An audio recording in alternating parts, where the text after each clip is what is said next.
दीर्घदिन हेब ग्राम्य श्मशान रास्ता को अवरोध। जगतसिंहपुर जिला एरसमा ब्लॉक नुआगां पंचायत नुआगां बालीसाही रामचंडी मझीसाही पड़ारे थिबा ग्राम्य श्मशान गृह निकट को दीर्घ दिन धरी शवदाह करबाकु थिबा रास्ता अवरोध करा जायथिला। सूचना जोग्य कि सेही पड़ार किछि सरकारी जमीकृत जरिया थिला एवं जागा बंटा हेबा परे आउ 30 कड़ी जागा बंचिथिला। से जागा दे बाट रहिथिला। जंगल को जीवा आसिबा सह श्मशान को मध्य से बाट दे जीवा आसिबा करंती लोके, किंतु जोर जबरदस्त करी से जागाटी को से ग्रामर रमेश मंत्री नामक जने व्यक्ति से 30 कड़ी जागा को घेरी बाड़ बुलाई रखिथिला। फल लोक माने बहुत थर कहिला परे भी से लोक न सुनिबा हेतु साइड बाट दे जीवा आसिबा करंती। बहु कष्टरे मात्र प्रस्तावित जेएसडब्ल्यू प्रकल्प निमंते ग्राम्य श्मशान गृह आगरू पाचेरी बुलाइबा फल से बाट भी बंद होईगला। तेणु शवदाह करबा पई जीवा बाट संपूर्ण बंद होईगला। तेबे रमेश मंत्री को से पड़ार मुरबी माने और पड़ावासी सब कहिला परे भी से जगह को कौनसी प्रकार बाट खोला जीवनी बोली मना कर देथिले। फल स्थानीय आरआई तहसीलदार एवं ब्लॉक रे विभाग से लिखित माध्यम जिलापाल को समस्यार सठिक पदक्षेप ग्रहण सहित समाधान करा जाऊ बोली जणाइथिले।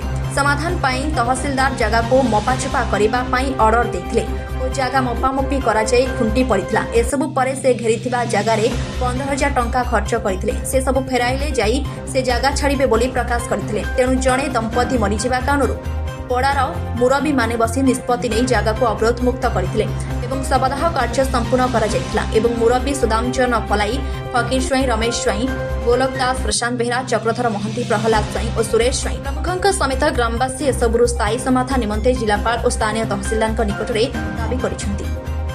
रमाकांत दास का रिपोर्ट, एएम मीडिया 24।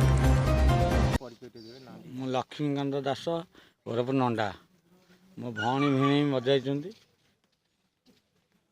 ସେଥିପାଇଁ ଆମର ଶ୍ମଶାନରେ ହେଉଛି ରାସ୍ତା ଶ୍ମଶାନ ଅଛି ରାସ୍ତା ନାହିଁ ଜଣେ ଦଖଲ କରିଛି ଯେଉଁ ଜବରଦସ୍ତ ଛାଡ଼ୁନି ସେଥିପାଇଁ ମୁଁ ଜବରଦସ୍ତ ଆମେ ପଡ଼ା ଭାଇ କେତେ ଏକାଠି ଆମ ଘର ଲୋକ ଏକାଠି ଯାଇକି ଆମେ ରାସ୍ତା ଖୋଲିବା ପାଇଁ ମୋ ଭଉଣୀ ଭିଣେଇ ପାଇଁ ଆଉ ଶ୍ମଶାନ ତ ଆମ ନାହିଁ ଆମେ କେଉଁଠି ପଡ଼ିବୁ ଆମ ଶ୍ମଶାନ ସେଇଠି ଅସୁବିଧା ସକାଶେ ଆମେ ଯାଇକି ଇଏ କରୁଛୁ ସିଏ ମୋତେ ବହୁତ ଗାଳି ଗୁରଜ ତାଙ୍କ ଘର ପରିବାର ମାନେ ମୋ ମାଆ ଠୁ ଭଉଣୀ ଠୁ ସବୁ ଗାଳି ଗୁରଜ କରିସାରିଲେ।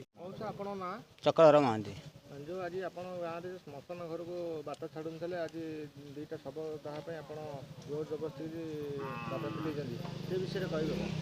ଆଜ୍ଞା ସେ ବାଟ ତ ପ୍ରାୟ 15 ବର୍ଷ ଆମର ଗ୍ରୁପ୍ର ଗୋଟେ ସମସ୍ୟା ପଡ଼ା ବାଟ ଗ୍ରୁପ୍ ଜରିଆରେ ଥିଲା। ଗ୍ରୁପ୍ ଜରିଆରେ ଆମର ଜଣେ ବାଣ୍ଟ ହେଲା ଏ ବର୍ଷ 30 କଡ଼ି ବାଟ ଦିଆ ହେଇଥିଲା। ସେ 30 କଡ଼ି ବାଟକୁ ସିଏ ଲୋକ ଜବରଦସ୍ତି ତାକୁ କଭର କରିଛନ୍ତି। କଭର କଲା ପରେ ଏଇଠି ଆମେ ସେ ଯେଉଁଠାରୁ କଭର କଲେ ଗୋଟେ ଫାଙ୍କା ବାଟ ଥିଲା ଯେଉଁଠି ଗଳି ଗାଳିକି ସେମିତି ପଡ଼ୁଥିଲେ। ଯେତେବେଳେ ପୁରା ଟୋଟାଲ ବାଟ କଭର ହେଇଗଲା ସିଏ ତା ବାଟଟାକୁ ଆମେ ଯେତେବେଳେ କହିଲୁ ଖୋଲିବା ପାଇଁ ସେ ଖୋଲିଲେନି। ରମେଶ ମନ୍ତ୍ରୀ ଖୋଲିଲେନି। ଯଦି ନ ଖୋଲିବା ଭିତରେ ଏମାନଙ୍କର ଯେଉଁ ମଲେ ସେମାନେ ଜବରଦସ୍ତି ଖୋଲିଛନ୍ତି। ଆମେ ବି ସହଯୋଗ ସମସ୍ତେ ପଡ଼ା ଲୋକ କିଛି ସହଯୋଗ କରିଛନ୍ତି। ଆଉ କିଛି ଲୋକ ସିଏ ଶ୍ମଶାନକୁ ଆସନ୍ତିନି ଅଲଗା ଶ୍ମଶାନ ଯାଆନ୍ତି ବୋଲି ସେମାନେ ତାଙ୍କୁ ବିରୋଧ ତାକୁ ସପୋର୍ଟ କରୁଛନ୍ତି। ମନୋରମା ସ୍ୱାଇଁ ମୋ ଆମ ଘରେ ରାମଚଣ୍ଡୀ ମଝି ସାହିପଡ଼ା ମୁଁ ୱାର୍ଡ଼ର 16 ନମ୍ବର ୱାର୍ଡ଼ ମେମ୍ବର ଅଛି। ଆମର ଏଠି ଶ୍ମଶାନ ଥିଲା। ସେ ଶ୍ମଶାନକୁ ଜଣେ ବ୍ୟକ୍ତିଗତ ଅବରୋଧ କରିଥିଲେ। ତେଣୁ ଆଜି ଆମର ମୁର୍ଦାର 2 ଜଣ ମରିଛନ୍ତି। ସେ ବାଟ ଖୋଲା ହେଲା ଆମେ ମୁର୍ଦାର ନେଇକିରି ପଡ଼ିଲୁ। ଆଉ କ'ଣ ଅଭିଯୋଗ ଆପଣଙ୍କର କ'ଣ ରହୁଛି? ଆମର ଥିଲା ସେ ବ୍ୟକ୍ତିଗତ ତାଙ୍କର ଆମ ବାଟ 30 କଡ଼ି ଜାଗାକୁ ସେମାନେ ଅବରୋଧ କରିକି ରଖିଥିଲେ। ବିଗତ ଦିନ ହେଲା ଆମର ବହୁତ ଲାସ୍ ପୋଡ଼ାପୋଡ଼ି କରିଦେଉନଥିଲେ। ଆମର ବାହାରେ ନେଇକିରି ପଡ଼ୁଥିଲେ। ଯେହେତୁ କମ୍ପାନୀ ନେଇଯାଉଛି ଆମର ତ ଆଉ ମରା ଖାଇ ନାହିଁ। ତେଣୁକରି ଆମ ମରା ଖାଇକି ଆମେ ଜବରଦସ୍ତ ଖୋଲିକିରି ପଡ଼ିଲୁ। ଆଉ ଅସୁବିଧା କ'ଣ ଆମର ସେ ଶ୍ମଶାନ ଆଗରୁ ଥିଲା। ତାପରେ ସେଇଟା ପାଣି ବାଟ ବୋଲି ଆମର ଆଡ଼ ସାଇଡ଼ ବାଟ ଥିଲା ମୁର୍ଦାର ନେଇକି ଆଡ଼ ସାଇଡ଼ ପଡ଼ୁଥିଲେ। ଜିନ୍ଦେଲ ଯେତେବେଳେ ତାର ଦିଆଲ କରିଦେଲା ଅନ୍ୟ ବାଟେ ଯାଇ ହେଉନି। ତେଣୁକି ଆମ ବାଟରେ ଆମେ ନେବୁ ସବୁ କଲୁ। ସେ କିନ୍ତୁ ସେଇଟାକୁ ବୁଝିଦେଲା। ବୁଝିଦେବା ଭିତରେ ଆମ ଗାଁ ପଡ଼ୋଶୀମାନେ ସବୁ ବସିଲେ ତାକୁ ଡକେଇଲେ।